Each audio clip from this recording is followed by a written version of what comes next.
Бүгін біз Асқар таудай әкеміз бен аяулы анамыз, ел сыйлаған ұлағатты жандар, Шаяхмет Сәрсенбайұлы мен Әлібек қызы Бейбішті, сондай-ақ өмірден тым ерте өтіп, жүрегімізге өшпес із қалдырған асыл бауырларымыз Қайыртас пен Қайраттың рухтарына тағзым етіп құрметпен еске аламыз.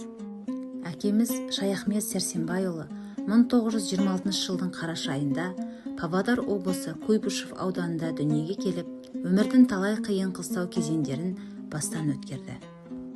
Саналы ғұмырын білім мен тәрбие саласына арнап, Клиншин атындағы орта мектепте биология пәнінің мұғалімі болып еңбек етті. Аса салмақты мінезімен, аз сөйлесе де дәл сөйлейтін қасиетімен, терең білімділігімен және парасаттылығымен елге сыйлы болды. Шәкірттеріне білім беріп қана қоймай, адалдықты, адамгершілікті, еңбекқорлық пен жауапкершілікті үйреткен нағыз ұлағатты ұстаз еді. Әкеміздің өнегелі еңбегі ұмыт қалған жоқ. Оның құрметіне өзі еңбек еткен мектепте биология кабинеті ашылды. Бұл ұстаздық жолына көрсетілген зор құрмет. Есімінің кейінгі ұрпақ жадында сақталуының жарқын белгісі.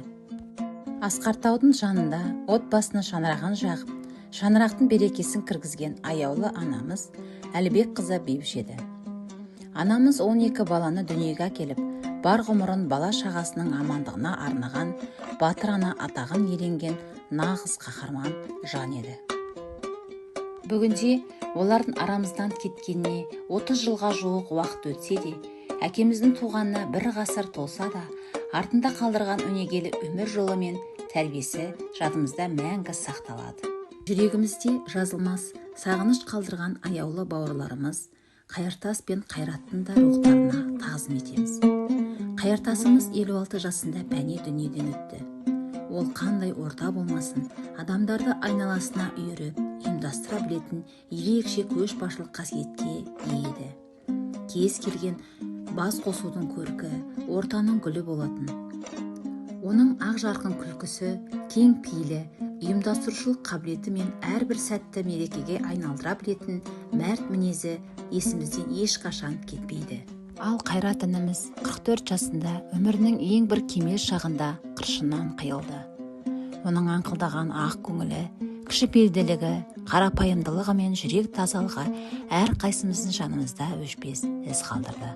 Ата-анамыздың берген тәрбиесі, әкеміздің ұстаздық өнегесі, анамыздың шексіз мейірімі, Қайыртас пен Қайраттың бауырмал жүрегі біздің әулетіміздің мәңгілік рухани мұрасы.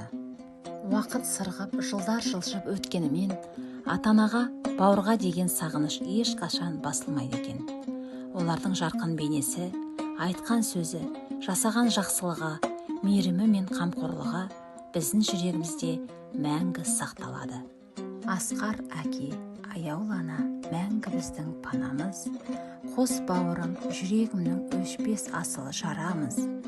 Жайларың жәннат төрінде, рухтарың шат боп шалқысын, қабыл болсын дұғамыз, Алладан соны тілейміз.